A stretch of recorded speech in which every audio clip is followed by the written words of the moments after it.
buat Chelsea, pundit-pundit tersohor yang udah punya nama, tolonglah lebih tajam lagi. Di sini kita kan mau memberikan analisis untuk penikmat sepak bola. Jadi kalau memang sibuk, gak ada waktu, jangan dibahas lah. Jangan maksain itu. Jangan maksain. Kalau bagus bilang bagus. Kalau bagus bilang bagus, karena analisisnya kayak analisis nonton highlight. Tapi gue sedikit kaget ternyata Nando belum puas karena levelnya belum di Champions gitu. Anjing, ini dibahas. Gue tau nyangkutnya kemana nih. Enggak maksudnya. Oh, enggak. biarin dulu, Sorry, gue bacain. Sorry. Diolah dulu. Sorry, gue udah bacain duluan nih. Karena gue nggak nyangka. Ganas sedikit ternyata mimpi juga gitu. Bahkan Nanang Jackson sampai golin. Nanang Jackson nggak mau tinggalan gerbong. Iya. Menjawab satu-satunya yang ditinggal Mikhailo Mudryk. Kebanyakan nge-tweet kayak. Kagak, kalau itu emang dia. Kayak apa? Emang beda gerbong. Beda jurusan ya? Iya, beda lokomotif. Yang lain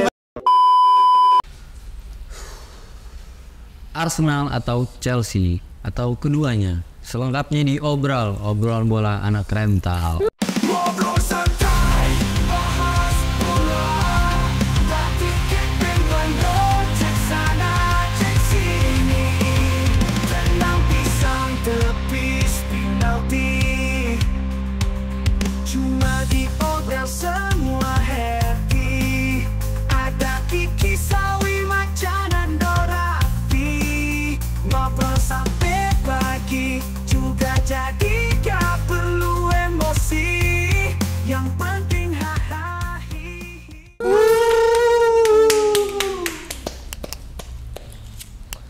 Dua tim asal kota London berhasil memetik kemenangan di game kedua Premier League 2024. Luar biasa kompak nih dua tim London ini nih.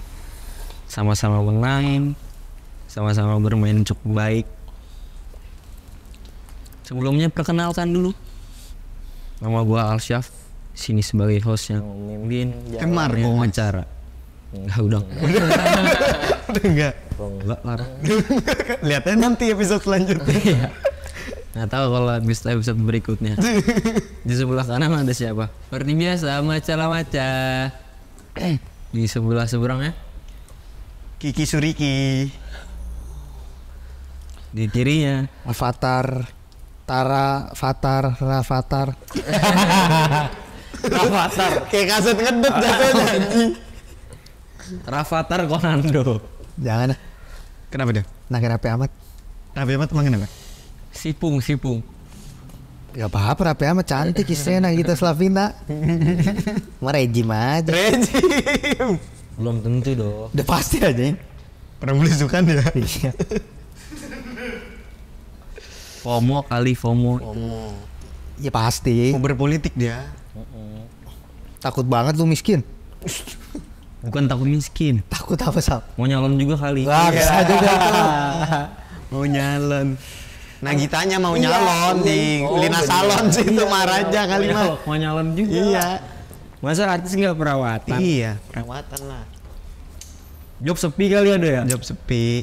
Pisap. Jadi bisa nyalon maksudnya gitu. Waktu luang.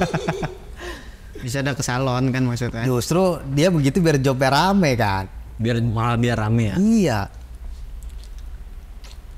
Kacau. Udah lah, jangan bahas itu mulu. Politik mulu capek gua. Capek ya? Bahas bola sekarang kita. Bahas bola ya. Arsenal dulu. Arsenal berhasil meraih 3 poin beruntun nih anjing di 2 match day terakhir ini. Baru 2 match aja. Baru 2 match. Sama pramusim dihitung kali ya? Iya, banyak tuh. Pertanda baik berarti kan buat Arsenal. Paling nggak peringkat 2 kok aman. Sesuai target. Temen banget gua nanti gua ngebantai gua di episode selanjutnya. Udah bukan gua bantai lagi, gua kulitin. Arsenal menang meyakinkan Ki 2 gol tanpa balas. Yoi. Apa yang beda Ki dari Arsenal buat musim ini Ki? Ya sebenarnya rentetan itu tuh. Rentetan permainan Arsenal itu dari rokok dulu ya Nandonya. Nah, rentetan permainan Arsenal itu di awal musim ini cukup menjanjikan kalau dibandingin dari musim lalu, Sap. Musim lalu itu rada sedikit goyang di awal-awal. Di awal-awal tuh ya gue lupa ya spesifiknya apakah seri apakah kalah, cuman pokoknya sempat ketahan lah poin tuh di beberapa match di awal. Game 1 juga cuma 1-0. Nah, sekarang Arsenal di musim ini kelihatan lebih pakem gitu. Si Arteta ini strateginya lebih pakem, lebih pasti. Yang bikin beda kayaknya menurut gua lebih wangi aja kakinya sekarang. Si finisher Arsenal gitu. Yang nyetak gol nih lebih wangi aja. Cuman kalau dibilang perbedaan dari musim lalu nggak ada ya. Gua ngeliat overall permainannya masih sama, terus cara Arteta nge-build tim dan milih pemainnya masih sama. Lagi-lagi mungkin yang beda pemain lama rasa baru tuh, Jurriën Timber ya. Timber di kiri baru lagi starting gitu semenjak Agustus 2023 kalau gue nggak salah. Dan ya inilah pertanda baik lah sebenarnya buat Arsenal buat terus merangsek lebih jauh lagi, karena kalau ngelihat dari 2 laga belakang, apalagi laga yang kemarin dilakonin lawan Aston Villa tuh bukan lawan yang gampang buat Arsenal. Musim lalu 2 kali kalah. 2 kali kalah kemarin ya. Tapi sekarang bisa ngebuktiin gitu. Dengan 2 gol tanpa balas ya. Oke, berbicara lini depan Arsenal dulu. 2 pertandingan kayak Havertz selalu dijadiin ujung tombak ya. Ya karena ada opsi lain ya. Gabjes juga cedera lagi. Arsenal butuh striker makanya. Kemarin kan Merino baru datang kan, baru resmi. Mungkin minggu depan diresmiin kemungkinan. Udah resmi lah kita. Pokoknya gelandang udah aman. Si Vieira cabut tuh, kayaknya Nketiah bakal nyusul kan, bakal itu. Gabjes cedera ya, feeling gua deadline day transfer tuh akan datang sih. Entah Mbappe mah gak kemana itu ya? Pasti kalau itu. Zirkzee mau lu Zirkzee? Kagak dah. Offset. Nembaknya 1 match doang. Antara ya sama kayak dengkul golin. feeling gua tuh opsinya itu cuma antara Osimhen atau Gyökeres. Gyökeres ya? Ya itu antara itu aja, tapi ya Jauh tuh, tapi bedanya Osimhen sama Gyökeres. ya Osimhen kan rencananya ke Al Hilal juga kan dia tuh. Ya kita lihat aja dia lebih mentingin karir apa emang mau uang aja. Kalau mentingin karir mau ke Madrid, masuk ke Arsenal dong. Iya, biar Mbappe ke Arsenal. Iya benar. Tapi emang pasarnya sedikit sih ya striker sekarang. Striker terbatas lah. Nggak kayak dulu gitu. Iya. Pas striker tuh udah yang tajam, yang haus gol tuh tinggal sedikit. Tapi ya balik lagi permasalahan Arsenal selalu di lini depan. Gua lebih cemas kalau Bukayo cedera sebenarnya dibanding gak ngedatengin striker gitu, karena tumpuan Arsenal tuh udah kelihatan lah di Bukayo banget. Martinelli 2 game Tunduk aja. nggak prospek lah. Nggak menjanjikan. Nggak bisa diharapin lah Martinelli itu musim ini. Terus Havertz juga ya, gue nggak pernah berharap sih sama Havertz tuh, loyo. Gue paling nggak suka striker klemer gitu. Tapi ya balik lagi karena sistemnya bagus, pemainnya kompak, gaya main atraktif, masih bisa nahan lah. Tapi gue belum puas karena baru 2 game, baru 2 match. Tapi secara overall permainan aman aja buat gue. Tapi kalau dibilang puas, apa grafiknya dari musim lalu signifikan enggak. Masih untuk ke level juara champion lah, gue ngomongnya gitu ya, ke level champion masih jauh. Belum dapat ujian tim-tim berat ya, Don? Belum. Walaupun Aston Villa kemarin, gue jujur aja gue nggak berharap menang sih, karena musim lalu 2 kali ketemu kalah kan. Menurut gue asal seri udah aman lah buat gue, udah mental pemain udah terobati gitu. Tapi ya menang. Tapi Aston Villa juga kemarin lumayan kuat. Ada dua peluang matang si Watkin. Satu nyamping, satu Raya save. David Raya lagi gila sih. Ya. Dan ya overall sih nggak banyak perubahan karena pemainnya juga nggak banyak berubah.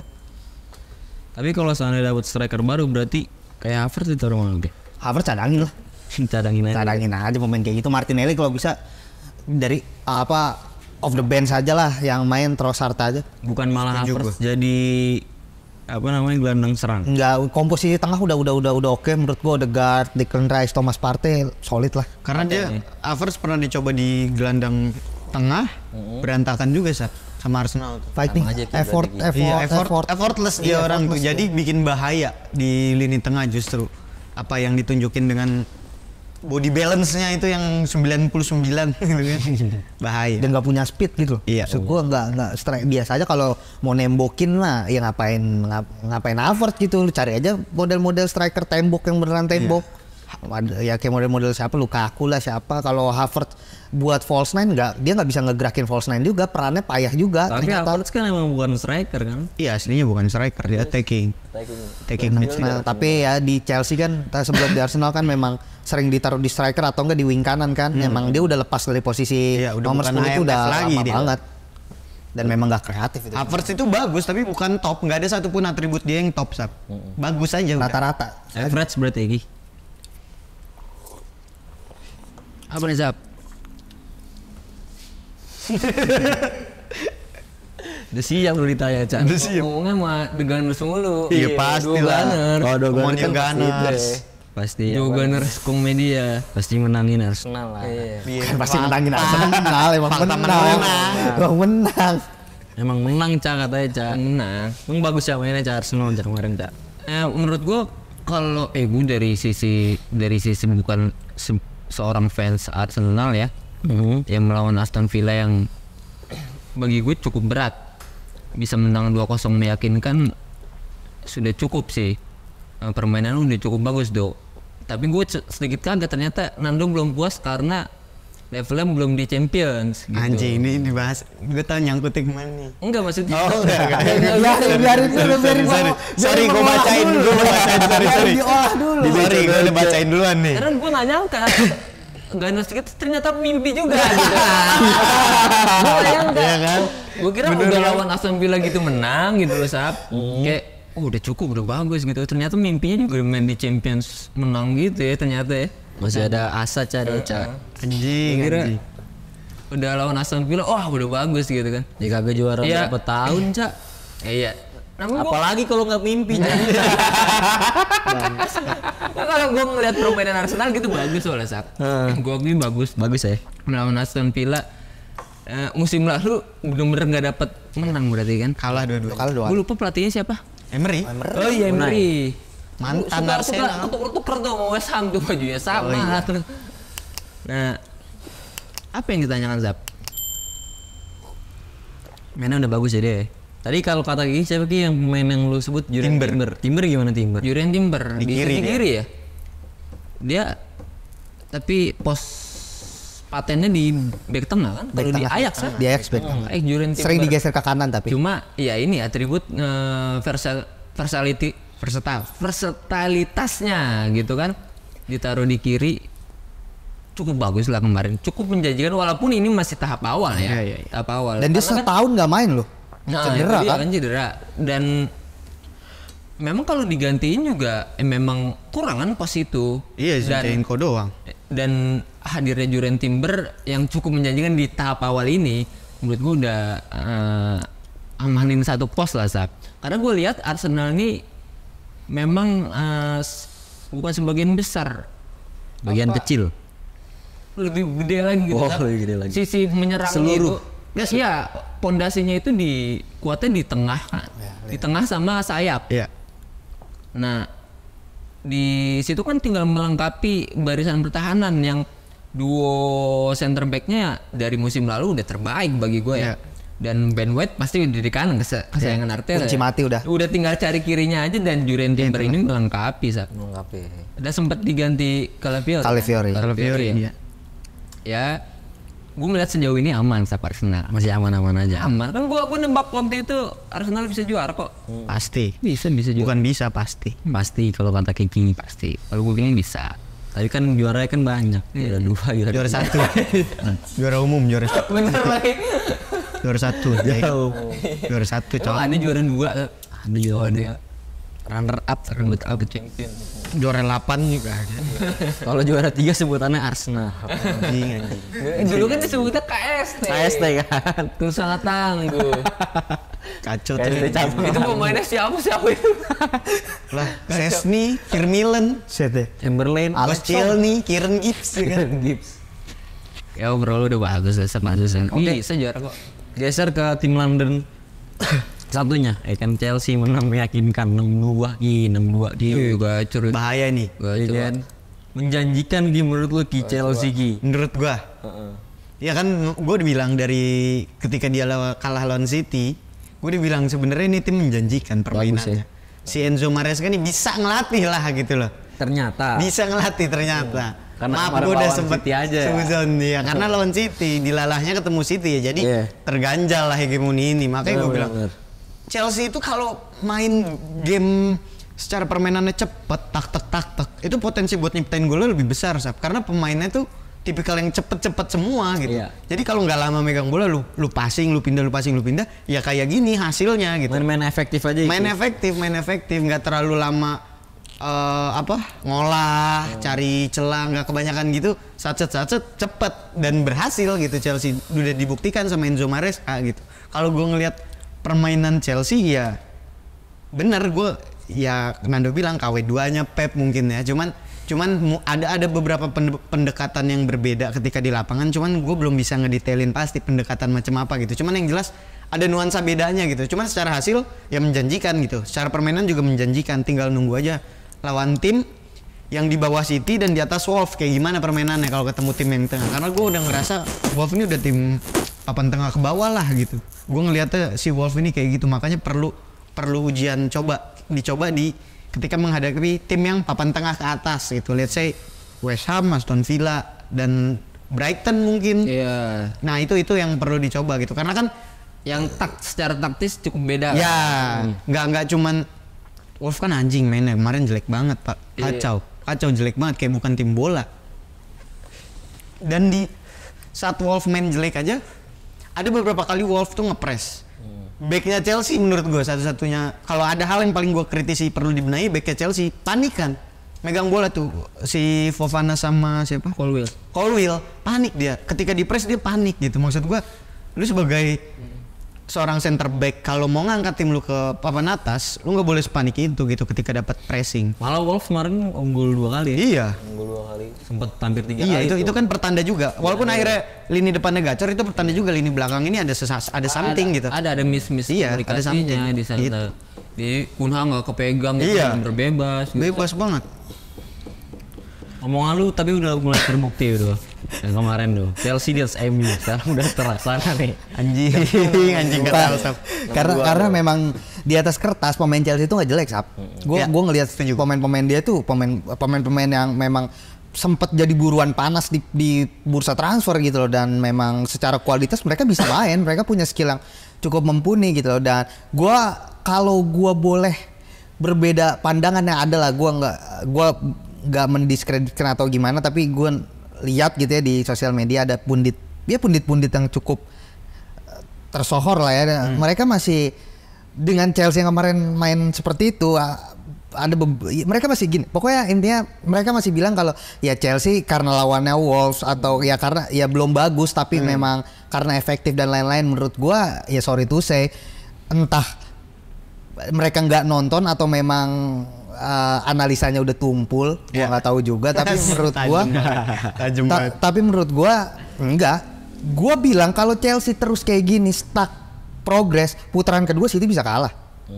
Dari gua ngelihat City main kemarin menang 4-1 ya. City bisa kalah. Jujuran aja secara si Enzo Maresca ini menurut gua dia tahu pemainnya maunya kayak gimana. Dan dia tahu taktik dia mentoknya di mana. Menurut gua, dia tahu kapasitas pemainnya segini, dia mungkin punya taktik segini, dirubah sesuai dengan kapasitas pemain. Akhirnya passing-passing pendek antar ruangnya terbentuk, tapi skill individunya nggak hilang. Ya, di sepertiga akhir, Madueke dikasih bebas, Pedro Neto dikasih bebas, dikasih kreasi kiri kanan masuk, Palmer digeser ke nomor 10, dan ternyata Palmer, kita tahu potensi terbaik Palmer musim lalu di kanan. Ya. Kemarin kita ngelihat ternyata Palmer itu kalau dikasih space dia bisa jadi pemain yang sangat kreatif menurut gua. Palmer itu Hat-tricknya Madueke itu karena pergerakan ngisi ruangnya dari Palmer kan. 3 kali kayak gitu. Palmer gitu terus ya. Selalu kayak gitu. Palmer jemput bola lebar ke kanan, Palmer jemput bola lebar ke kanan, dan Joao Felix juga masuk cetak gol gitu yang which is bagus buat perkembangan dia ya kan, buat kepercayaan diri dia. Jadi menurut gue Chelsea sih di jalan yang benar ya sekarang. Kalau dibilang lawannya Wolves enggak kok, emang bagus kemarin. Ya kalau kegolan 2 dan 1 yang offside tuh si Wolves yang polinya si gue lupa siapa baiknya. Ya itu minusnya yang harus dibenahi, tapi secara overall Chelsea prospek banget. Chelsea bagus secara sistem berarti. Secara sistem udah mulai kebentuk. Pemainnya padu ya Do. Pemainnya udah chemistry-nya udah ada lah.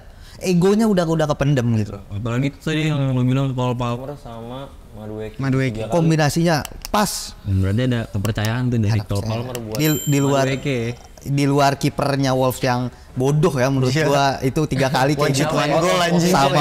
Sama persis kok Aneh bisa. Tapi ya balik lagi hat-trick ya hat-trick. Ya. Nanti kisah hat-trick ya. Mau gimana pun cara golin ya. Cara gimana pun caranya hat-trick ya tetap susah. Lu bikin 3 gol satu pertandingan tuh lu nunjukin lu punya kualitas. Kesimpulannya Cak, apakah Enzo Maresca cocok melatih Chelsea? Ya kalau dilihat dari hasil 2 pertandingan ini yang nggak bisa ditarik kesimpulan tok gitu aja ya Sab. Cuma overall gue lihat ya dari pengalaman dia bersama Pep Guardiola mungkin kecerdasan taktisnya berbeda Sab. Ya adaptasi sepak bola modern dan ternyata bisa apa ya, ngedidik mungkin ya biasanya. Ngedidik pemain-pemainnya yang notabene gue setuju sama Nando, sebenarnya nggak kelihatan wah gitu ya kan. Cuma kalau gue ngeliat nggak keseluruhan tim ya, gue ngeliat kalau 11 pertamanya itu wah doh. Iya kan? Gue kalau ngeliat 11 pertamanya Yang ini turun tim ke lapangan bagus. ya? Iya, yang turun ke lapangan ini tim bagus Sab. Tim yang ya Punya nama kiri, lah. ya, kiri Cucurella, kanan Malo Gusto yang Ada tengahnya- Rhys James, iya, Rhys masih di James, iya. bench. kemudian Enzo Fernandez itu pemain jago. Chilwell. Iya. Ben Chilwell. Nah, dan di depan ternyata Cole Palmer dan Noni Madueke ini dingin banget. Dingin banget ya. Itu bener-bener gue suka banget sama Cole Palmer sih. Pedro Neto juga keren kemarin. Pedro Neto juga asik, dan Joao Felix masuk dengan syutingan yang sangat tenang, bener-bener ya. Gue nggak tahu kenapa mereka Itu asisnya bener-bener- Pedro Neto kan, golnya Felix tuh dia menunjukkan kalau dia raja asis musim lalu emang. Dan main seolah gue percaya diri gitu loh, main bareng-bareng dan Bahkan Nanang Jackson sampai golin. Nanang Jackson nggak mau tinggalan gerbong. Iya. Menjawab Satu-satunya yang ditinggal Mikhailo Mudryk. kebanyakan nge-tweet kayak Kagak, kali itu emang dia kayak apa? emang beda gerbong. Beda jurusan ya. Iya, beda lokomotif. Yang lain pada ngikut. Iya, Jackson aja positioningnya di situ, bola nyamperin dia. Iya. Si Jackson, tapi Nicholas Jackson itu memang secara Positioning positioning selalu bagus, ya? skill individu bagus, cuman finishingnya aja Finishingnya bau, buruk. kakinya bau. Parah. Tapi coba gimana? Kasih buat di TikTok lu kasih statement yang tadi yang pundit-pundit itu Buat buat Chelsea. pundit-pundit tersohor yang udah punya nama, tolonglah lebih tajam lagi. Di sini kita kan mau memberikan analisis untuk penikmat sepak bola. Jadi kalau memang sibuk, gak ada waktu, jangan dibahas lah. Jangan maksain itu. Jangan maksain. Kalau bagus bilang bagus. Kalau bagus bilang bagus, karena analisisnya kayak analisis nonton highlight. Sorry to say, gue gak ada intensi pribadi, tapi sorry to say No aja. offense. No offense. Siapa ya? Tersohor doh.